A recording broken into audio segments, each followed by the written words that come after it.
શિયાળાની ઠંડીમાં ગરમા ગરમ ખાવાની મજા પડી જાય એવો આજે હું મસાલા રોટલાની રેસીપી તમારી જોડે શેર કરું છું. તો તમને મારો આ વિડીયો ગમે તો લાઈક કરી દેજો અને ફેમિલી જોડે શેર કરી દેજો. અને મારી ચેનલ ઉપર નવા હોય ને હજી સબસ્ક્રાઈબ ન કરી હોય તો સબસ્ક્રાઈબ પણ કરી દેજો.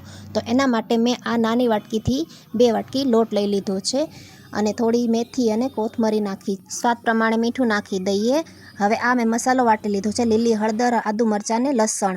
હવે એની અંદર આપણે થોડું ધાણા જીરું, હળદર અને મરચું નાખી દઈએ, સારી રીતે મિક્સ કરી લઈએ.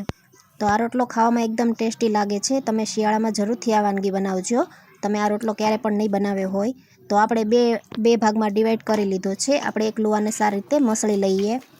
તો સારી રીતે મસળ્યા પછી આ રીતે તમે જોઈ શકો છો, મેં આ એક લુવો લઈ લીધો છે. હવે એને આપણે ટીપી લઈએ. તમે આ સારી રીતે આને થાપી લઈએ. તો તમે આ જોઈ શકો છો. આપણે આ રીતે જેને રોટલા ના આવડતા હોય એને પણ આ વિડીયો ખાસ જોવો.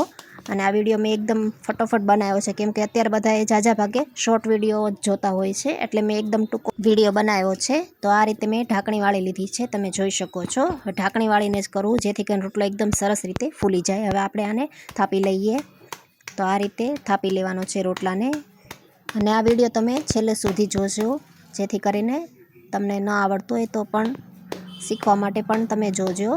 અને આપણી જે આ હથેળીનો ભાગ છે ત્યાંથી આપણે ટીપી લઈએ. તો આ રોટલો હવે મેં તવીમાં નાખી દીધો છે. તમે તાવડીમાં પણ બનાવી શકો છો. હું તવી આ ઊંડા ભાગની છે એમાં જ બનાવું છું. હવે આપણે આને પલટાવી લઈએ. તો આપણે આને આ રીતે પલટાવી લઈએ.